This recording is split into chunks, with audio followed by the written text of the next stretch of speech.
하나님께서 우리에게 주신 영의 양식은 열왕기하 20장 1절에서 3절까지 우리 한 목소리로 함께 합독하도록 하겠습니다. 그때에 히스기야가 병들어 죽게 되매 아모스의 아들 선지자 이사야가 그에게 나와서 그에게 이르되 여호와의 말씀이 너는 집을 정리하라. 내가 죽고 살지 못하리라 하셨나이다. 히스기야가 낯을 벽으로 향하고 여호와께 기도하여 이르되 여호와여 구하오니 내가 진실과 전심으로 주 앞에 행하며 주께서 보시기에 선하게 행한 것을 기억하옵소서 하고 히스기야가 심히 통곡하더라. 아멘. 이 말씀은 하나님께서 하신 말씀을 통해서 주신 교훈의 제목 시작. 아버지 하나님 은혜 감사드립니다. 우리 인생 살며 위기 앞에 처할 때가 한두 번이 아니었음을 다시 한 번 더 이 시간 고백하며 앞으로 우리에게 주어진 모든 삶 속에서 인생의 위기를 또한 직면할 때도 있을 것이고 없을 때도 있음을 보게 됩니다. 오늘 또한 이 시간 우리들의 인생 위기에 직면했을 때 어떻게 또한 대처해 나가야 할 것인지 말씀을 통해서 깨닫게 하옵시고 그 말씀 속에서 우리 또한 소망을 갖고 위기를 극복할 수 있도록 도와주옵소서. 예수님의 이름으로 기도드립니다. 아멘. 인생의 위기 앞에서라는 제목으로 오늘 또한 우리 함께 은혜의 말씀을 나누게 되었습니다. 우리 인생에 있어서 가장 큰 위기가 무엇일까라고 했을 때에 대표적인 것은 다른 것 없습니다. 죽음인 것이죠. 사람이 죽음 앞에는 누구든지 위기에 직면한 것을 다들 경험을 하셨고 또한 주위 사람들 통해서 보아왔을 것입니다. 이 세상 살면서 떳떳하게 참되고 보람되고 후회 없이 산 사람은 인생의 위기, 죽음 앞에서는 떳떳이 맞이해야 할 수가 있지만 그러나 살아온 삶의 이력이 온전하지 못하고 얼룩진 그런 것들로만 가득 차 있다면 죽음은 그 사람에게는 절대절명의 위기라는 것을 다시 한 번 더 깨닫습니다.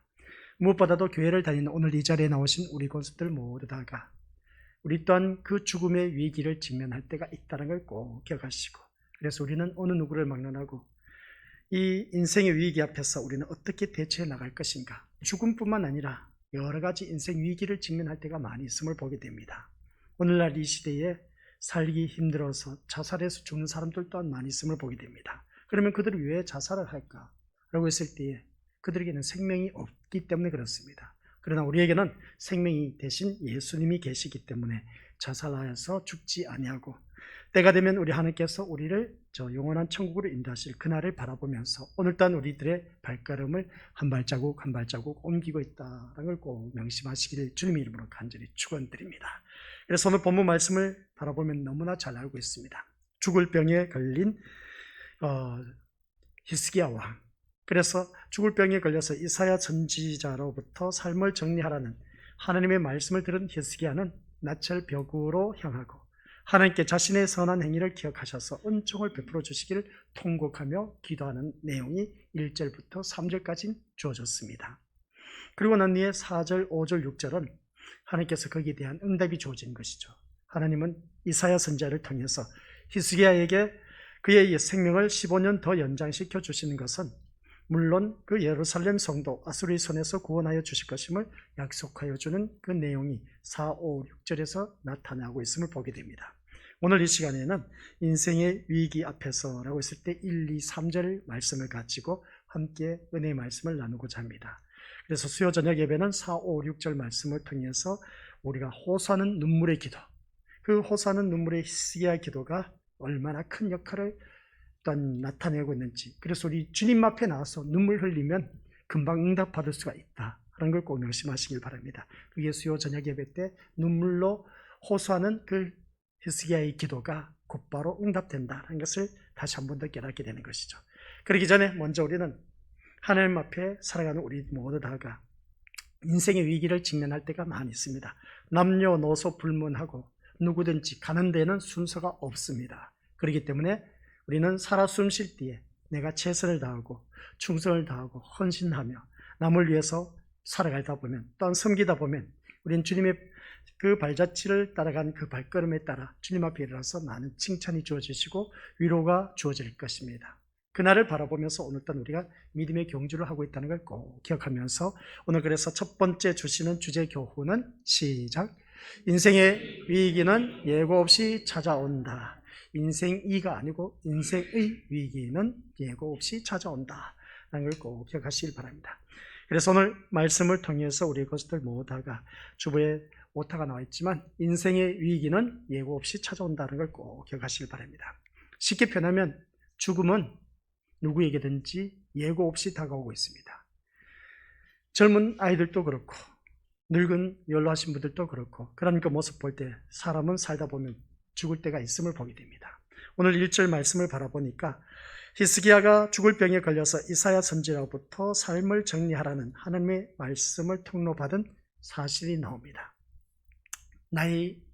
그 히스기야 왕이 39세, 참 젊디 젊은 나이입니다. 근데 성경의 말씀 보면 39세라는 단어는 없고, 많은 신학자들이 그 시대의 조류에 따라서 연구한 결과가 공통점이 거의 39세가 되었다는 것을 보게 됩니다. 그러면 히스기야가 39세라고 하면 우리는 벌써 39세 훨씬 넘어섰지 않습니까? 그죠? 그러면 우리는 꽃배기 인생을 살아가고 있음을 보게 됩니다. 그러면 39세는 아주 젊디 젊은 그런 나이임을 보게 됩니다. 지금 39세가 누가 있습니까? 우리 교회에서는 35세, 예. 우리 젊은 우리 집사가 있는데, 우리 미리것들 참 젊은 나이에 죽을 준비를 하고 삶을 정리하라고 하면 이거 기가 차고 매가 찰나 그러시는 것이죠. 아직 살 날도 많이 남았는데 낳은 새끼들은 어떻게 키우냐는 것이죠. 그런 그 모습을 볼 때, 오늘 본문 말씀을 바라봤을 때 히스기야 왕이 그 죽을 병에 걸렸다는 겁니다. 그러니까 삶을 정리하라고 하니까 기가 차고 매가 찰 노릇이었음을 보게 됩니다. 그래서 당시 아직 그는 자신의 뒤를 이을 그 후사도 없었습니다. 그러다 보니까 그것뿐만 아니라 유다에 대한 아수르의 위협도 가정되고 있었던 때였습니다. 그래서 히스기야 왕이 좋은 일을 많이 했지 않습니까? 하나님 앞에 이 아수르 사네립의 그 왕이 랍사기를 통해서 조서를 보낸 겁니다. 그래서 조서를 받은 그 히스기야 왕이 그것을 가지고 성전에 올라가서 밤새도록 기도를 한 겁니다. 기도를 했더니 하나님께서 그 아수르 대제국 18만 5천 명을 완전 송장이로 만들어버리는 놀라운 기적의 역사가 일어난 것을 보게 됩니다. 그런 찰나 지나서 어떠합니까? 위기를 극복하고 나서 이제 좀 뭔가 정리해서 자리를 잡아가는가 싶었더니 이제 발병 나서 질병에 걸려서 죽음을 맞이해야만 하는 그 히스기야 왕을 바라봤을 때, 그러면 이 나라를 어떻게 하냐는 것이죠. 내 나이도 젊고, 그리고 어떤 이 유다 나라도 어떻습니까? 큰 충격을 받을 수밖에 되겠냐는 겁니다. 만일 히스기야가 자신에게 그러한 위기가 닥칠 것이라는 것을 미리 알 수 있었다면 얼마나 좋았을까. 그래서 후계자로도 세워서 나라를 튼튼히 해나갈 수가 있었을 겁니다. 후계자를 세워서 더욱더 이 나라를 반듯하게 세워갈 수가 있었을 겁니다. 그런데 그런 아무런 대안 대책도 없이 갑작스럽게 이사야 선지자가 와서 죽을 이제 병에 걸렸으니까 빨리 짐을 정리하라는 겁니다.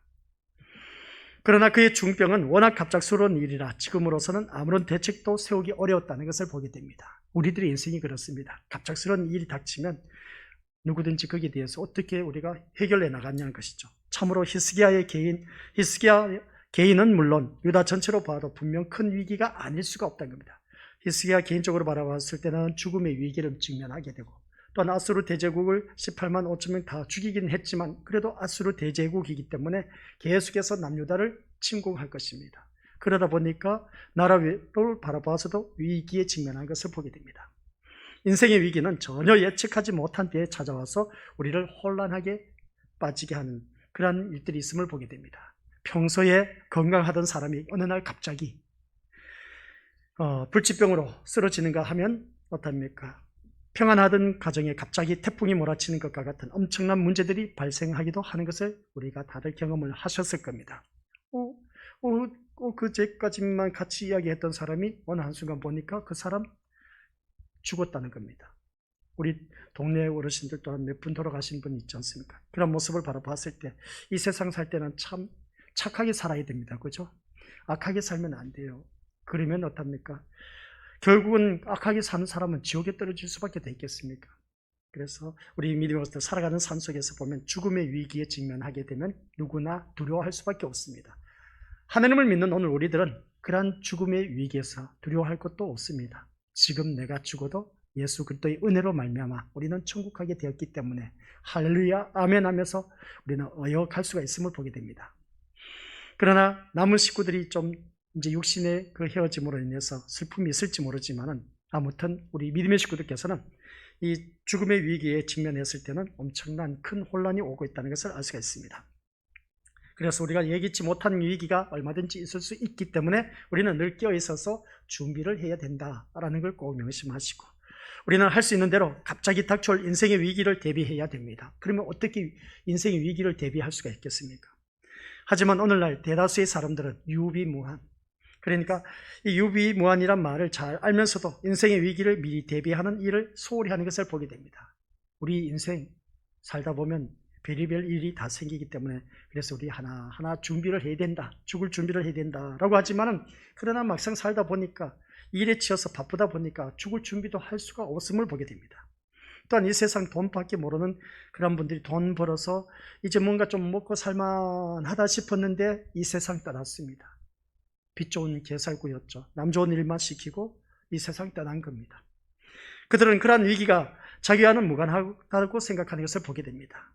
물론 다른 사람들이 갑자기 인생의 위기를 맞는 것을 보면 자신도 그런 위기를 맞을 수 있다고 생각은 하지만 곧 잊어버리고 사는 우리들의 모습을 보게 됩니다. 그런 우리들의 인생, 잊어버린 그 모습을 바라봤을 때 우리 믿음의 식구들, 나는 어떠한지 한번 자기 자신을 들여다보자는 겁니다. 인생의 위기는 누구에게나 갑자기 닥쳐올 수가 있다라는 사실 아셨죠? 그러니까 그 인생의 위기를 잘 극복하고 넘어가야 되는 것인데, 그러므로 우리는 발생 가능한 여러 인생의 위기를 각각에 맞게 미리미리 대비해야 된다는 것을 알 수가 있습니다. 그래서 요즘에는 이런 인생의 위기를 대비해서 무엇을 하고 있습니까? 내 인생 위기가 직면하면 어떤 일이 터지니까 대비하고 있음을 보게 됩니다. 그 대비한 것이 뭐겠습니까? 보험이죠, 보험. 보험을 우리 믿음으로부터 이 많은 보험 상품들이 쏟아져 나오고 있음을 보게 됩니다. 건강보험, 자동차보험, 생명보험, 교육보험, 화재보험, 이런저런 보험이 한두 가지가 아닌 겁니다. 그러니까 그 모든 보험을 우리가 돈 많으면 일단은 다 들어놓으면 참 좋습니다. 돈 버는 대로 그냥 우리 믿음으로부터 보험에 가입해 놓으면 언젠가는 그 보험 혜택을 누릴 수가 있음을 보게 된 것이죠.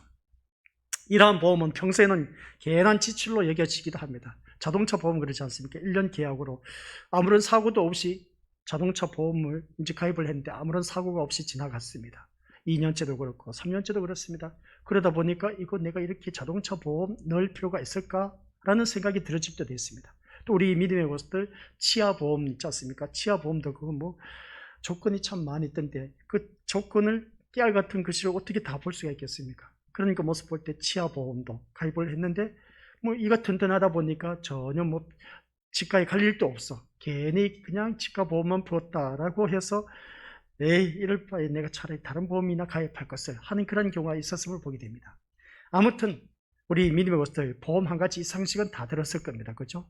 그런 보험이 가입되어 있어서 그것으로 인해서 위기를 직면했을 때 우리 믿음의 것들은 거기에 대한 혜택을 누리는 것을 다들 경험을 하셨을 겁니다. 자동차 보험 특히 평소에는 사고가 안 났는데 어느 날 갑자기 사고가 났습니다. 그러다 보니까 그 자동차 보험으로 인해서 혜택을 받아 누리는 그 경험을 우리가 다들 하셨을 겁니다. 이러한 보험은 평소에 우리는 잘 모릅니다.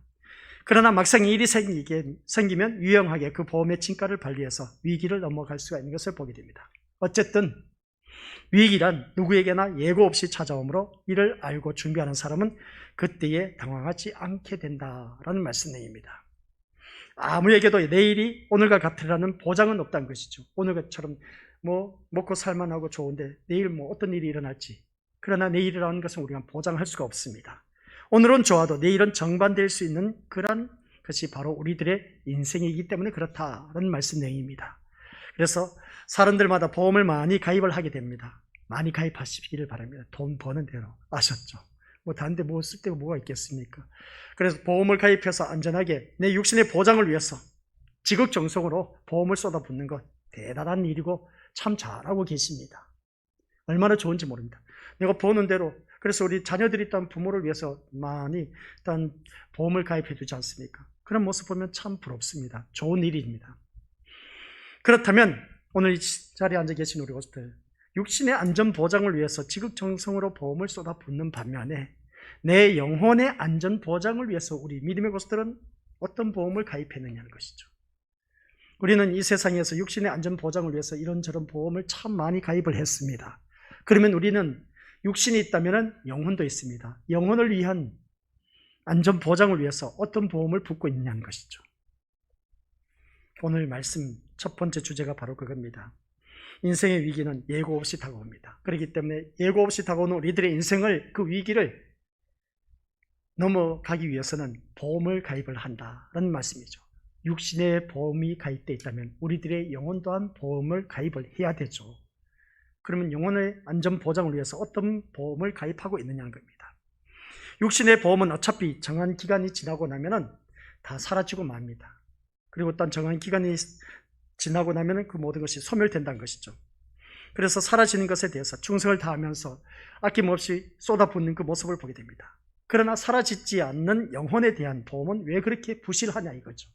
믿음 생활하면서 하나님을 믿는다고 하면서 또 우리 것들 쉽게 표현하면 보험 붙는 날이 다가오고 있습니다. 그러면 제때에 그 보험을 붙는 날 돈을 넣기 위해서 어떻게 해서 돈을 맞춰서 그 보험을 다 또 제때 넣고 하는 그 모습을 보게 됩니다. 그렇다면 영혼의 안전 보장을 위한 보험은 제때 보험을 붙지 못하고 있는 이유는 도대체 무엇이냐는 것이죠. 영혼의 안전 보장을 위해서 아예 생각지도 않는 사람도 있는가 반면에 그래도 생각하는 사람은 영혼의 안전 보장을 위해서 보험은 가입은 하긴 해야 되는데 뭘 어떻게 해야 될지 알아야 말이지. 육신의 안전 보장을 위해서는 보험을 가입할 줄은 아는데 그러나 영혼의 안전 보장을 위해서 어느 누구든지 보험을 가입하라고 하는 사람이 없습니다. 우리 보험 가입할 때 누군가 추천을 하지 않습니까? 보험 설계사가 와서 이런 보험 가입하시죠 하면 듣고 보니까 그거 필요해 해서 가입하는 그 모습 보게 됩니다. 근데 이 영혼의 안전 보장은 이 영혼의 그 안전 보장을 위한 보험은 누가 다소곳이 다가와서 보험 가입하시지요 라고 말하시는 사람이 없습니다. 그런 사람이 있으면 얼마나 좋겠습니까? 근데 저는 이 시간을 비롯해서 우리 믿음의 고수들에게 영혼의 안전 보장을 위한 보험을 가입하라고 저는 말씀드리고 싶습니다. 우리 건속들 이 시간 영혼의 안전 보장을 위해서 보험 가입 많이 하시길 바랍니다. 돈 많이 있어야 돼요. 영혼의 안전 보장을 위해서는 세상 것보다 더 비싸요. 아시겠습니까? 세상엔 내가 나에 맞게 우리가 그 보험을 가입할 수가 있음을 보게 됩니다. 그런데 영혼의 안전 보장은 이 영혼의 안전 보장을 위한 그 보험 가입은 우리 것들 걱정하지 마시길 바랍니다. 돈 땡전 한 푼 없어도 됩니다. 아셨습니까? 그러니까 이 영혼의 안전 보장을 위한 보험은 누구든지 다 가입하셔서 꼭 많이 쏟아 부으시길 바랍니다. 그건 다른 것 아닙니다. 우리 믿음들 기도로서 영혼의 안전 보장 보험을 가입할 수가 있습니다. 기도로서 우리 제때에 보험을 붙는 날 돈을 갖다 넣는 것처럼 우리 영의 안전 보장 보험은 돈이 필요 없습니다. 아시겠습니까? 그렇기 때문에 우리 것들은 한결같이 그 돈 필요 없는 영혼의 안전 보장을 위한 보험은 기도밖에 없습니다. 기도의 보험을 넣으라는 것이죠. 기도의 보험을 넣자. 시작. 말씀의 보험도 넣어야 됩니다. 말씀과 기도가 같이 어우러져야 되니까. 돈 달라고 하지 않습니다. 세상 보험은 돈 갖다 넣어야 되지 않습니까? 그렇죠? 그러나 이 영혼의 안전 보장을 위한 보험은 돈이 필요 없습니다. 나의 수고만 있으면 됩니다. 그게 바로 말씀과 기도 보험밖에 없다는 것이죠. 그래서 이것을 우리가 제때 좀 붙자는 것이죠. 세상 보험은 날짜 다가와서 제때 붙지 못하면 다음 달 미뤄서 같이 낼 수가 있습니다. 사정을 봐주면서. 근데 2달, 3달 계속해서 축적돼서 못 내면 보험회사에서 카트 시켜버리지 않습니까? 그러면 우리 영혼의 안전보장 보험은 제발 부으라고 해도 돈 드는 것이 아니니까 좀 부으라고 해도 붙질 않습니다. 언젠가 우리 보험에 대해서 이야기를 한번 들은 적이 있을 겁니다. 기도의 안전보장, 우리 것들 기도로서 보험을 가입하시길 바랍니다. 말씀으로 가입하시길 바랍니다. 그거는 내 육신의 노동의 대가가 아닌 돈도 들어가지 않습니다. 얼마나 좋은지 몰라요. 짬 나는 대로 그냥 우리가 기도 보험을 부으시길 바랍니다. 그러면 별의별 보험 다 들어갑니다. 우리 미디어스들 아시겠습니까? 기도로서 우리 모든 것, 세상 것 다 가질 수가 있어요. 보험 가입되면. 우리 세상 살면서 육신의 그 안전 보장을 위한 보험 보면은 돈 많은 사람 별의별 보험이 다 있습니다. 그냥 얼마나 많은지 몰라요. 연예인들 보험 가입된 거 보면 진짜 종류가 왜 그렇게 많은지 몰라. 세상에 우리 말할 수 없을 정도로 진짜 돈 있는 대로 그냥 보험 다 가입한 겁니다. 그러면 거기에 대해서 뭐라도 상처가 나면 보험에 가입되어 있기 때문에 얼마든지 받아낼 수가 있음을 보게 됩니다. 근데 우리는 그거보다 더 안전하고 더 좋은 보장된 보험이 있는데 그게 바로 기도와 말씀의 보험입니다. 이것에 대해서 우리가 열심히 붙기만 하면은 우리 이것도 세상 모든 것, 어떤 위기가 직면한다 할지라도 우리는 두려워할 것도 없다라는 그런 말씀의 내용입니다. 그래서 죽음의 위기는 남녀노소를 가리지 않고 갑자기 찾아올 수 있다는 것을 기억하면서, 그래서 그 보험을 가입했을 때에 우리가 죽고 난 후에 보험의 혜택을 누리는 것이 있습니다. 그게 뭡니까? 사망보험이죠. 그 사람이 죽고 나면 그 사람이 숨 쉴 때 사망보험을 가입을 했으면 내가 죽어야 그 보험의 혜택을 누리는데 그 누구에게 돌아가겠습니까? 자녀들에게 돌아가는 길밖에 되겠습니까? 본인에겐 전혀 없어. 그냥 죽고 나면 다 놓고 가야 할 우리들의 보험입니다. 이 육신의 보험은. 근데 영혼의 보험은 그게 아닌 겁니다. 이 세상에서도 저 세상에 영원한 천국 세계에서도 그 기도의 보험과 말씀의 보험으로 우리는 살아갈 수가 있습니다. 얼마나 큰 혜택을 누리고 있는지 몰라요. 이 놀라운 혜택을 왜 우리는 마다하고 그냥 게으름을 피우고 있는지 기도와 말씀의 보험을 부지런히 쏟아부으시길 바랍니다. 우리 미디어스들, 목사님 기도하려고 해도 기도가 무슨 기도를 해야 될지도 몰라요. 말씀을 보니까 성경책 펼치니까 졸리기만 해요. 그렇죠. 우리 미디어스들, 세상의 모든 종합보험 다 가입을 했을 때에 종합보험은 많으면 많을수록 혜택이 많이 누리게 됩니다. 우리 영혼의 보험도 그렇습니다. 이 영혼의 보험이 가입되는데 쉬운 줄 아십니까? 기도의 보험과 말씀의 보험은 힘들어요. 쏟아붓기가. 기도하는 게 왜 그렇게 힘든지 몰라. 말씀 보는 게 또 왜 그렇게 힘든지 몰라. 근데 희한하게 우리 권속들 짬짬 시간 나는 대로 기도할 수도 있고 시간 나는 대로 얼마든지 우리가 말씀을 볼 수가 있음을 알 수가 있습니다. 근데 이 영적인 보험은 그렇습니다. 수시로 그냥 아무 때나 우리가 가입을 할 수가 있습니다. 근데 이 세상 육신의 보험은 정한 기한이 있고 계약 날짜가 있습니다. 근데 우리 하나님의 보험은 그게 아닌 겁니다. 내가 할 수만 있으면 언제든지 늘 가입을 할 수 있고 언제든지 보험을 부을 수가 있다는 내용입니다. 더 많이, 때로는 적을 수도 있고 많을 수도 있다는 것이죠. 그게 바로 한 단어로 영과 육, 죽음이라는 겁니다. 죽음의 위기를 직면하게 되면 우리는 어느 누구든지 육신의 보험은 다 사라지지만 영적인 보험은 사라지지 않는다라는 걸 꼭 명심하시길 바랍니다. 이 위기를 준비하지 않으면 영혼이 망하게 된다는 것이죠. 죽음의 위기를 대비하지 않는 사람은 지옥이 그의 처소가 될 수밖에 없습니다. 그러므로 여러분은 아직 기회가 있는 바로 이 시간에 죽음의 위기를 대비하시길 바랍니다. 그 죽음의 위기를 대비하기 위해서 지금 이 순간을 놓치면 기회는 영영 사라질 수도 있습니다. 그래서 기도의 보험이 있고 또 말씀의 보험이 있고 예배의 보험이 있습니다. 예배의 보험은 자세하게 설명해 주는 종합보험이라 말을 해도 과언이 아닌 겁니다. 그래서 이 모든 예배 보험에도 가입을 잘 하시고 찬양의 보험도 있습니다. 우리 것들 얼마든지 얼마나 많은지 봉사의 보험도 있고 헌신의 보험도 있고 섬김의 보험은 또 있고 많습니다. 우리 영적인 보험은. 이런 것을 우리가 최대한 많이 들어 못 찾는 것이죠. 이 시간 놓치면 정말 후회가 막심합니다. 영영 사라질 수도 있다는 것이죠. 죽음의 위기가 닥쳐서 후회해도 아무런 소용이 없습니다. 누구나 히스기야처럼 죽음의 위기 앞에서 기도한다고 생명을 연장받을 수 있는 것도 아닌 겁니다. 그렇다면 죽음의 위기를 대비하는 최선책은 무엇이냐는 것이죠. 바로 생명의 주인이신 그리스도를 믿음으로 영접하시기를 주님의 이름으로 간절히 축원드립니다. 우리가 믿음 생활하다 보면 그렇습니다. 주입식 그 믿음이 있고 내가 진짜 주님을 영접해서 자원에서 우러나오는 믿음이 있습니다.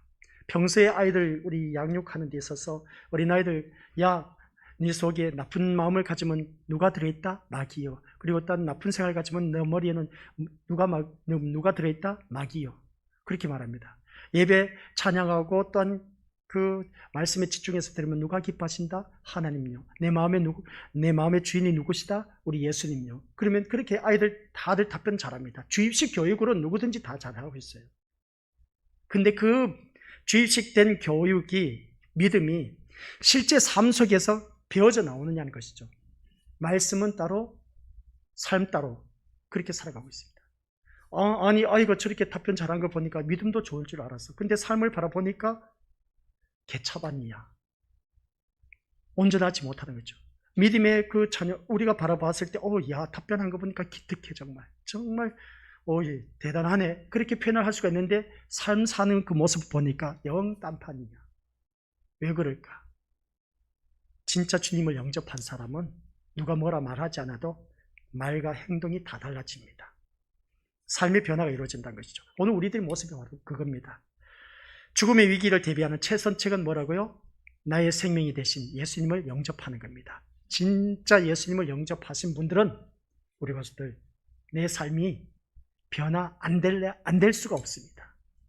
변화될 수밖에 없는 게 진짜 예수님을 만난 사람의 모습인 겁니다. 그게 우리에게 주위 사람들로부터 인정을 받게 됩니다. 그렇다고 해서 주위 사람들에게 인정받기 위해서 내가 변화된 모습을 억지로 보여주라는 것이 아닌 겁니다. 그것은 자연스럽게 배워져 나온다는 것이죠. 진짜 주님을 만난 사람은. 오직 그것만이 우리를 영원한 멸망에서 구원하실 수가 있다라는 말씀입니다. 그래서 전도서 9장 12절 말씀 시작. 아무도 자기 때를 알지 못합니다. 물고기가 무자비한 그물에 걸리고 새가 덫에 걸리듯 사람 역시 자기에게 닥치는 예기치 못한 불운의 덫에 걸릴 때가 있다. 아멘. 아무 때도 자기 때를 알 수가 없다는 겁니다. 전도서 말입니다. 물고기 무자비인 그물에 걸리는 것, 또한 새가 날아가는 데 있어서 새가 덫에 걸리는 것, 사람 역시 자기 닥치는 예기치 못한 불운의 덫에 걸린다. 누구든지 걸릴 때가 있다는 겁니다.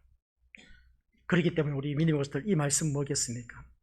우리 인생의 위기는 이런 위기가 우리에게 누구에게든지 있다는 겁니다. 그래서 이 위기를 잘 모면하기 위해서는, 극복하기 위해서는 준비를 하자는 것이죠.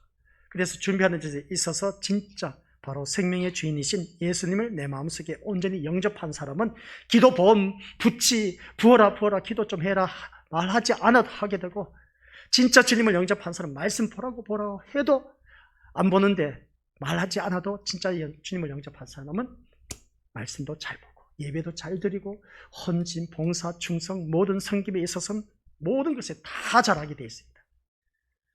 진짜 보험에 가입된 그런 사람들, 이 보험 진짜 좋은 거야 하면 어떻습니까? 사람들이 어떻게 쓰든지 돈을 벌어서 거기에 보험금을 붓습니다. 그런 것처럼 우리들의 영혼의 보험 또한 역시 진짜 예수님을 아는 사람은, 그 보험에 대한 가치를 제대로 아는 사람은 말하지 않아도 우리 믿음의 것들 돈을 벌면 보험에 가입한 것처럼 우리 또한 그렇습니다. 영혼의 보험, 진짜 예수님을 만난 사람은 어느 누구든지 그 영혼의 보험에 예수님을 진짜 만난 사람은 말하지 않아도 기도, 말씀, 찬양, 헌신, 봉사, 충성, 섬김 이 모든 것 자동적으로 그냥 다 하게 되어 있습니다. 이 영적인 보험이 바로 그런 것입니다. 이건 때가 없다는 것이죠. 항상 수시로 언제든지 넣을 수가 있다는 겁니다. 얼마나 감사할 일인지 몰라요. 쏟아붓는 것만큼. 우리 세상 보험도 그렇지 않습니까? 내가 이 보험금을 가입을 해서 보험을 넣는 것만큼 이거는 무슨 보험, 이거는 또 무슨 보험, 이거는 생명보험, 이거는 자녀 교육보험, 이거는 치아보험, 이거는 내 코가 잘났으니까 코보험, 이 눈 했으니까 눈보험, 입술보험, 눈 쌍꺼풀도 해야 되니까 눈보험, 보험 종류도 참 진짜 많습니다. 그런 것처럼 우리 믿음의 것들 돈만 있으면 다 넣는 게 좋아요. 보험 혜택을 누릴 수가 있으니까. 우리들이 영적인 보험도 그렇습니다. 뭐든지 다 가입을 할 수가 있다는 것이죠. 수시로.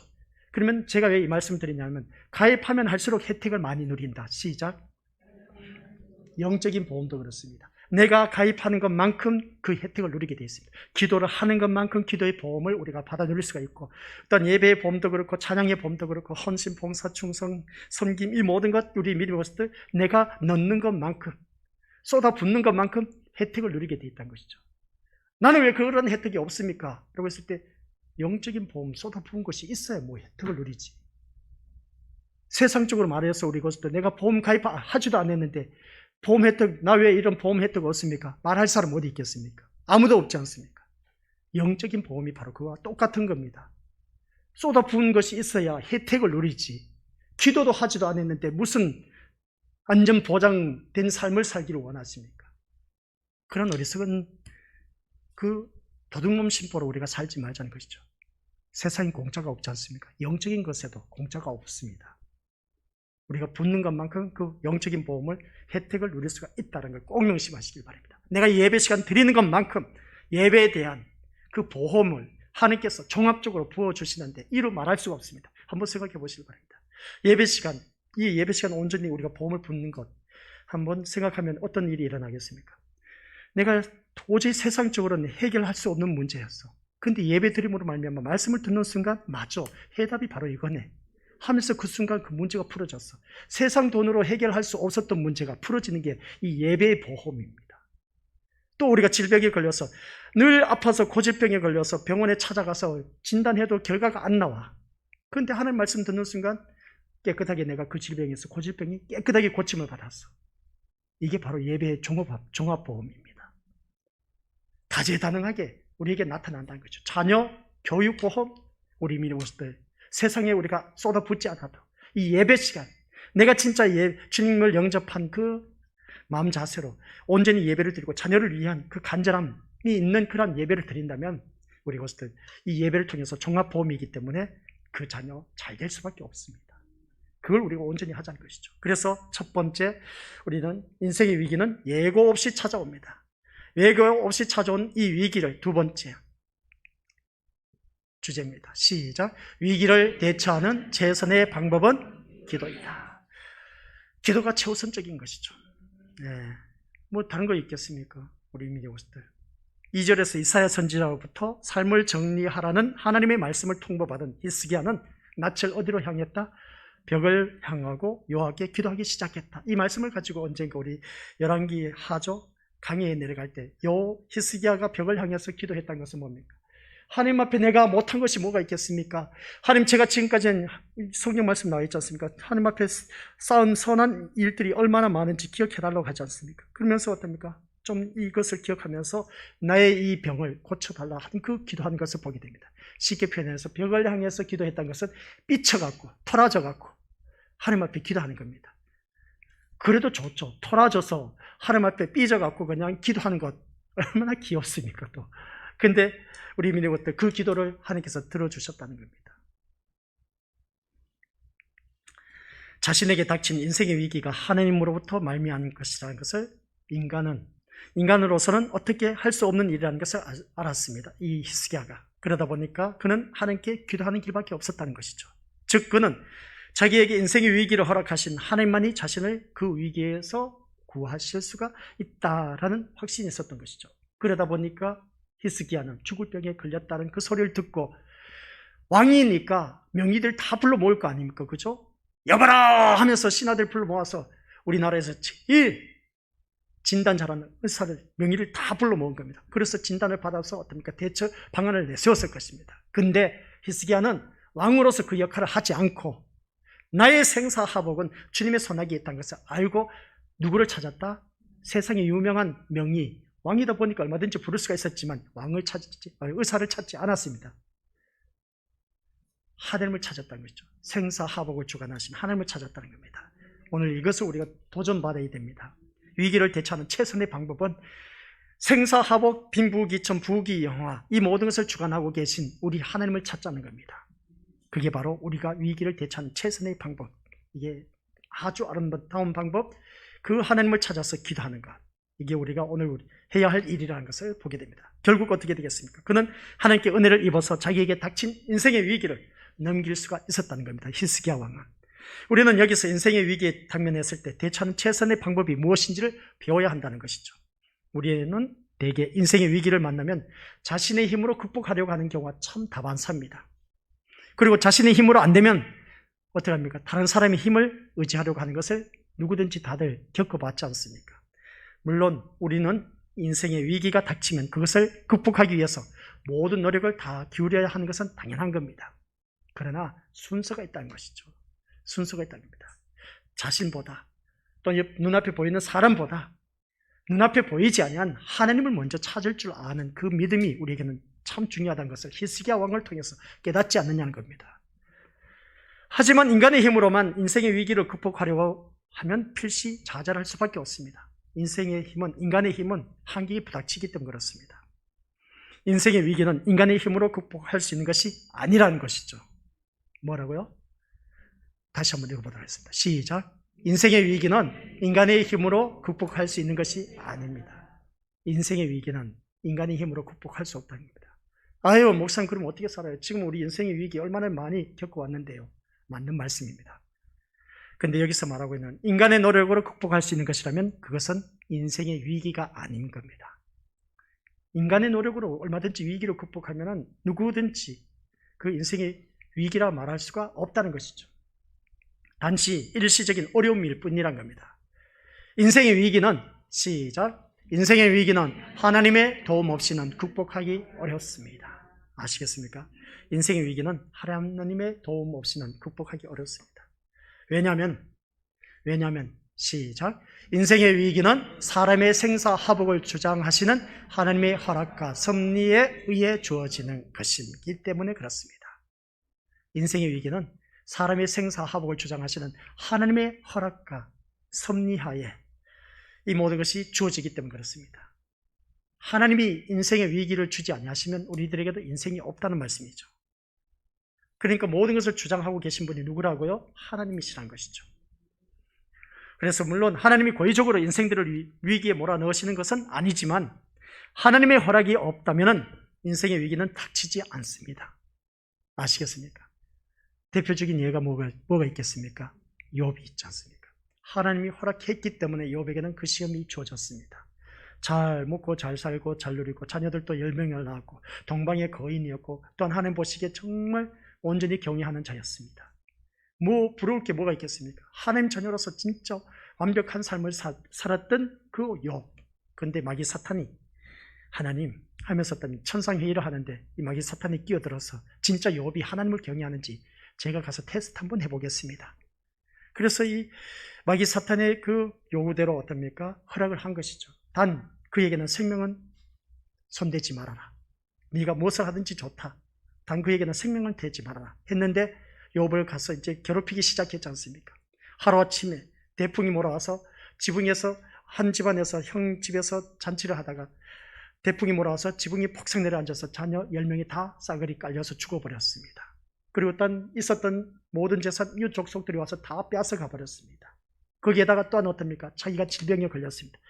기아장 잼더미 위에 앉아서 기아장 조각을 주어서 그 아픈 부위를 긁어내고 있었습니다. 그랬더니 그 꼴을 보고 있던 아내가 또 뭐라고 했습니까? 네가 믿는 하나님 차라리 저자고 뒤져버려라. 그렇게 말하고 있습니다. 이런 그 모습 볼 때 완전 욥은 겹겹이 고난당하고 또 고난당하고 하는 그 모습 보게 됩니다. 인생의 최대 위기였습니다. 그랬더니 욥이 하는 말이 뭐겠습니까? 주신 이도 요하시오, 취하신 이도 요하시라고 했습니다. 하나님께 영광 돌리는 그 모습을 보게 된 것이죠. 하나님 허락 없이는 인생의 위기는 닥치지 않습니다. 하나님이 오늘 나에게 위기를 직면하게 한 것은 하나님이 허락하셨기 때문에 그 위기가 있다는 것이죠. 인생의 위기를 해결할 수 있는 답도 누구에게 있다? 하나님께 있다는 것이죠. 그러니까 내가 아프려고 하지 말라는 것이죠. 내가 하려고 하지 마시기 바랍니다. 하나님 앞에 답이 있는데 왜 내가 하려고 하는지 몰라. 하나님만이 인생의 위기를 해결해 주실 수가 있다는 말씀 내용입니다. 이 인생의 위기에 당면했을 때 그것에 대처하는 최선의 방법은 다른 것이 아닌 겁니다. 하나님 앞에 간구하는 것이죠. 기도하는 길밖에 없습니다. 우리는 위기가 닥치면 히스기야처럼 그 문제의 답이 하나님께 있음을 알고 기도의 골방으로 들어가시길 바랍니다. 그런데 문제가 직면했음에도 불구하고 또 옆에서 많은 조언으로 주의 종을 통해서 조언을 해주었음에도 불구하고 듣질 않아. 자기가 어떻게 해결한다는 것이죠. 해보세요. 해보실 때까지는 해보세요. 하면 할수록 더욱더 힘들죠. 근데 좋은 방법 가르쳐주지 않습니까? 기도의 골방에 들어가서 하나님 앞에 히스기야 왕처럼 펼쳐놓고 그냥 기도하라는 것이죠. 하나님, 제가 이런 문제에 직면했습니다. 기도했더니 18만 5천 명 대장정 그냥 하루 밤 사이에 다 송장이 되어버렸습니다. 전쟁도 하지도 않았는데. 그러한 능력이 우리에게도 있다는 겁니다. 기도의 골방으로 들어가시기 바랍니다. 인생의 문제, 위기를 직면했을 때에 그 모든 문제에 안고 기도의 골방에 들어가서 부르짖자는 것이죠. 간절하게 하나님께 매달리시길 바랍니다. 주님은 같이 읽어보죠. 시작. 구하는 이마다 얻을 것이요 찾는 이가 찾을 것이요 두드리는 이에게 열릴 것이니라. 이 말씀 너무나 좋지 않습니까? 구하는 이에게 주실 것이다, 찾는 이에게 찾을 것이고 두드리는 이에게 열릴 것이다 라는 말씀입니다. 기도는 하나님께서 우리를 위해서 열어두신 은혜의 통로라는 사실. 그래서 우리는 언제 어디서 무엇을 하든지, 무엇을 만나게 되든지, 어떤 일을 만나게 되든지 이 통로를 이용해서 하나님에게로 나아가 도움을 청하시기를 주님의 이름으로 간절히 부탁을 드립니다. 기도의 통로를 통해서 도움을 요청하시길 바랍니다. 그래서 하나님은 같이 읽어보겠습니다. 시작. 하나님은 우리가 환난을 겪을 때 당신께 부르짖기를 원하십니다. 내가 힘들고 어려운 일 당할 때에 지켜보고 계십니다. 하나님은 그때 그 음성을 듣기를 원하고 계신 것이죠. 그래서 우리 딸내미들이 그럽니다. 아빠, 나를 위해서 기도해달라는 겁니다. 그래, 기도 당연하게 해주지. 그러나 나보다는 먼저 너의 목소리를 듣기를 원하고 계셔. 너가 기도해. 하나님께서 그걸 원하고 계셔.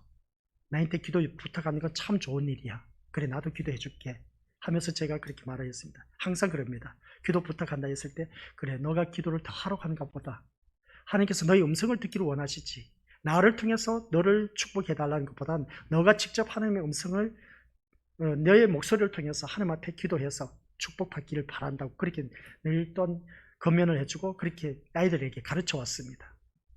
그러다 보니까 요즘은 기도해달라는 소리는 별로 안 하는데, 사라가 이제 직장 문제를 두고 있다 보니까 좀 기도해달라고 그렇게 표현한 것을 보게 됩니다. 아무튼 그런 모습 볼 때 우리 믿음으로들 하나님을 직접 찾아서 내 음성을 들려주시길 바랍니다. 하나님은 내 음성 듣기를 원하고 계십니다. 옆에 사람을 통해서 듣기보다는, 우리 그렇지 않습니까? 어떤 소리가 좋은 소리, 좋지 못한 소리, 이웃 사람들한테 들려서 좋은 소리가 들려올 때는 기분 좋아. 근데 좋지 못한 소식이 옆에 있는 사람을 통해서 들려와. 기분 더러워요. 그죠? 그와 똑같은 겁니다. 우리는 하나님의 자녀입니다. 하나님은 내 음성을 직접 듣기를 원하신다는 걸 꼭 명심하시길 바랍니다. 그래서 우리 성경 말씀, 오늘 이 말씀을 통해서 다시 한 번 더 기억하시기를 바라고, 성도는 어려움을 당하게 되든지 어떤 문제가 있을 때 반드시 하나님께 부르짖어야 된다는 것 꼭 명심하시길 바랍니다. 하나님께서는 우리를 도울 만반의 준비를 하고 계신다는 걸 꼭 기억하면서 밤이나 낮이나 매일매일 우리가 찾아가서 도움을 청하시기를 주님 이름으로 간절히 부탁을 드립니다. 시편 91편 15절 말씀 시작. 그가 내게 간구하리니 내가 그에게 응답하리라. 그들이 환난 당할 때 내가 그와 함께하여 그를 건지고 영화롭게 하리라. 아멘. 내가 간구할 때 하나님께서 응답해 주신답니다. 그리고 또 내가 어려움 당할 때 그때도 주님이, 내가 어려움 처했을 때 그때도 주님이 나와 함께하고 계셨답니다. 그리고 또 그곳에서 건져서 나를 영화롭게 하신다 라고 그렇게 하십니다.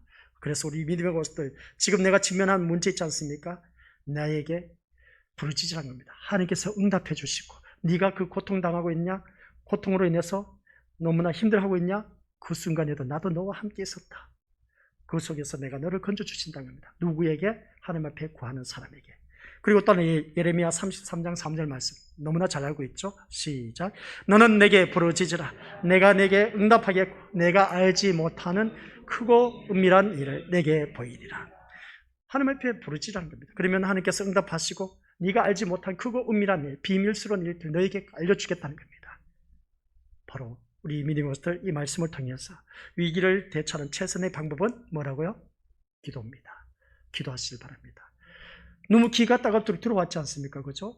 근데 기도하면은 하나님께서 그 모든 것을, 그러니까 우선 내 할 일 다 하고 이것저것 다 해보고 나서 마지막에 가서 하나님 앞에 기도하는 것이 아니라 히스기야 왕처럼 다른 거 다 제쳐놓고, 내가 죽을 병에 걸렸다고 하니까 명의사들을 다 불러갖고 어떻습니까? 내가 질병 진단받아서 대처 방안 고쳐나갈 수가 있었을 겁니다. 근데 히스기야는 그렇게 하지 않았다는 사실, 하나님을 제일 먼저 찾아서 기도했다는 겁니다. 이게 바로 벽을 향해서 삐져서 벽을 향해서 기도했지만 오히려 그게 하나님이 기뻐하신 일이었습니다.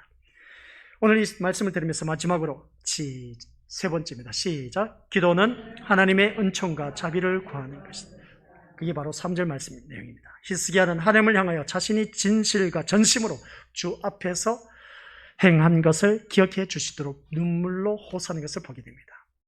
하나님, 내가 주님 앞에서 행한 것 다 아시지 않습니까? 선한 것을 행한 것 너무나 잘 알지 않습니까? 하면서 그 기도하는 내용. 그러나 이것은 내게 이러한 공로가 있으니 그것을 근거로 자신을 위기에서 건져달라는 말이 아니란 겁니다.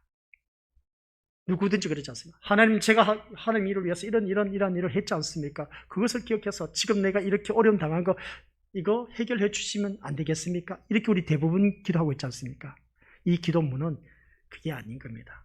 히스기야의 그 기도에는 전혀 이런 의미가 없습니다. 그는 자신에게 이런 덕이 있게 된 것도 하나님의 은혜로 여겼고, 또 다만 자신이 애써 추진한 선한 일이 중도에 끝나게 되는 것과 나라가 위기에 처한 현실이 안타까워서 이렇게 호소할 뿐이라는 겁니다. 지금까지 히스기야가 종교개혁을 일으켜서 그래도 하나님을 찾아가는 틀을 잡았는데, 그리고 또 하나님 은혜 가운데 기도를 해서 18만 5천 명 대장정 아수르 대제국을 하루아침에 송장되고 했는데, 이렇게 계속 개혁을 추진해 나가는데 후계자도 없이 이 나라를 데려간다 하면 하나님, 이 나라는 어떻게 되겠습니까? 하는 그 안타까움 속에서 나의 선한 행위, 그게 바로 업적을 말하는 것이 아니라, 여기서 중도 하차하게 되면 이 나라가 꼴이 어떻게 되겠냐는 것입니다. 그걸 안타까워하면서 나의 선한 행위를 기억해달라, 그 말인 겁니다. 자기의 업적을 말한 것이 아니라 하나님 백성이 하나님을 계속 섬겨 나갈 수 있도록 후계자가 그래도 세워놓고 제가 이 세상 떠나면 그래도 저는 괜찮습니다, 그렇게 기도할 수가 있는데, 후계자도 준비되어 있지도 않아. 당장 죽어야 되니까. 거기에 대해서 나의 선한 행위를 기억해달라는 내용이 바로 그겁니다. 이 나라를 기억하셔서 이거 중도 하차되면 어떻게 되겠느냐는 것이죠.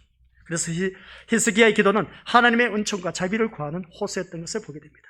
다른 것 아니었습니다. 하나님의 은총과 자비를 구해야 된 겁니다. 이처럼 하나님의 은총과 자비를 구하는 것이 참다운 기도의 자세라는 것이죠. 그래서 누가복음 18장 13절 시작.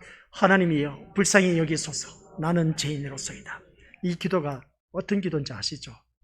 누구와 누구의 기도?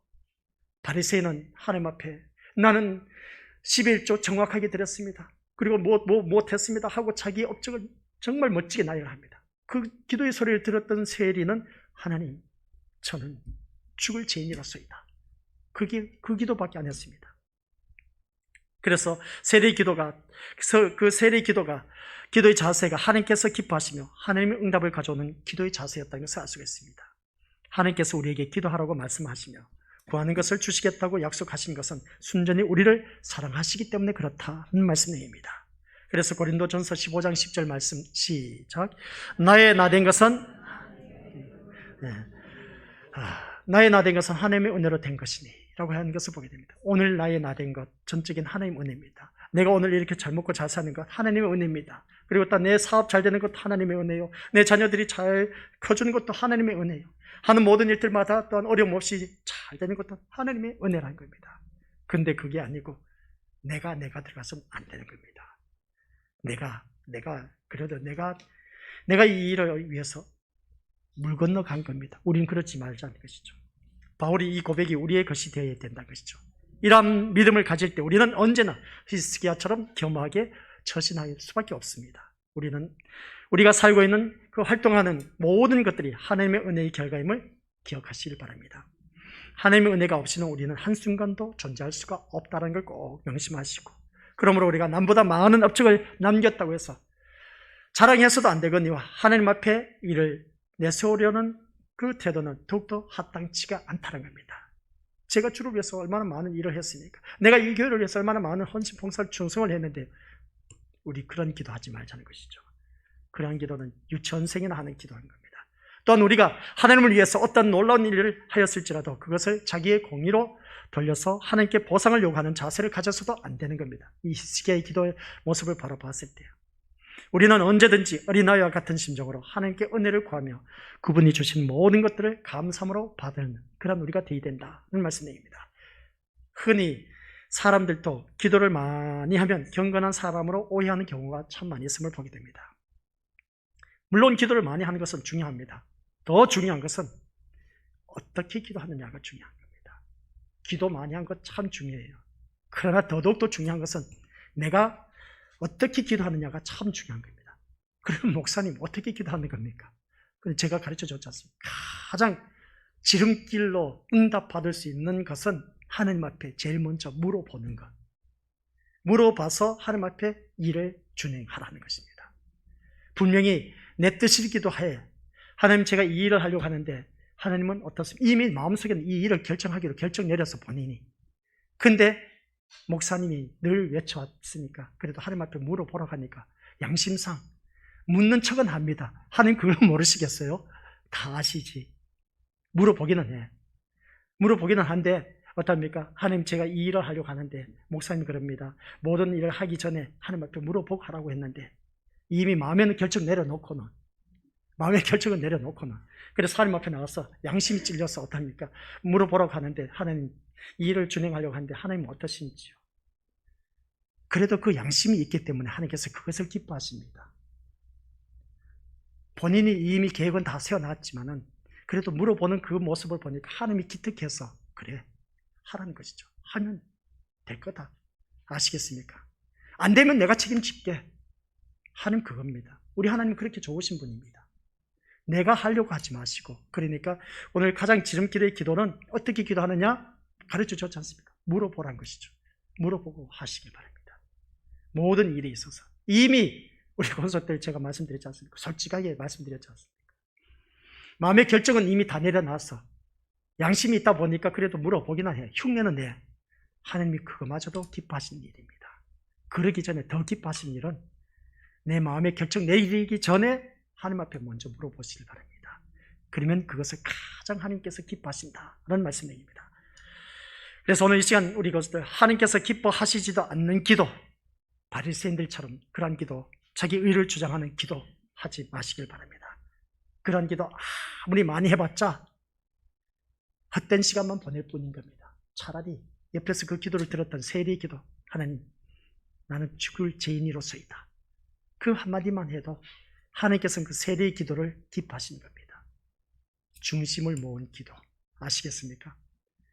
남들이 바라보는 우아하는 그런 기도보다는 내 중심을 모은 그 기도가 하나님께서 기뻐하신다는 것이죠. 그래서 오늘 이 말씀을 통해서 우리 모두 다가 기억하시길 바랍니다. 기도는 하나님의 은총과 자비를 구하는 것입니다. 다른 것 없어요. 오늘 히스기야의 기도가 바로 그것이었습니다. 하나님의 은총과 자비를 구하는 그 내용이었습니다. 근데 자기 공의를 내세운 것이 아니라 내가 하나님을 이 일을 위해서 이 일을 준행해 나가는데 중도에 끝내버리면, 중도 하차하게 되면 이 일을 어떻게 하겠습니까? 후계자도 없는데 누가 이것을 이어서 할 수가 있겠습니까? 그 하소연을 한 것이 오늘 히스기야가 주님 앞에 선하게 행한 것을 기억하옵소서 라고 했을 때 자기 업적을 내세운 것이 아니란 것. 우리 대부분 그렇게 생각하고 있지 않습니까? 그게 아닙니다. 내가 이 믿음의 업적을 이루어 나가는데 계속해서 이어받을 사람이 있어야 되지 않습니까? 라는 그런 기도, 안타까움. 그래서 우리는 이 말씀 통해서 누구에게든지 위기는 있기 마련입니다. 생각 없이, 예고 없이 찾아옵니다. 그러나 그 위기를 극복할 수 있는 것은 기도밖에 없습니다. 기도는 하나님의 은총과 자비를 구하는 은총의 시간이라는 걸 기억하시고, 오늘 말씀의 핵심의 요지, 첫째, 둘째, 셋째, 기도입니다. 기도해서 우리 이것들 위기를 극복하시기를 주님의 이름으로 간절히 축원드립니다. 아버지 하나님, 은혜 감사드립니다. 오늘 이 자리에 모여 있는 귀한 믿음의 심령들, 내 인생의 위기 기도로서 극복하여 싸워서 승리하는 히스기야 왕처럼 살아가게 하옵소서. 예수님의 이름으로 기도드립니다. 아멘.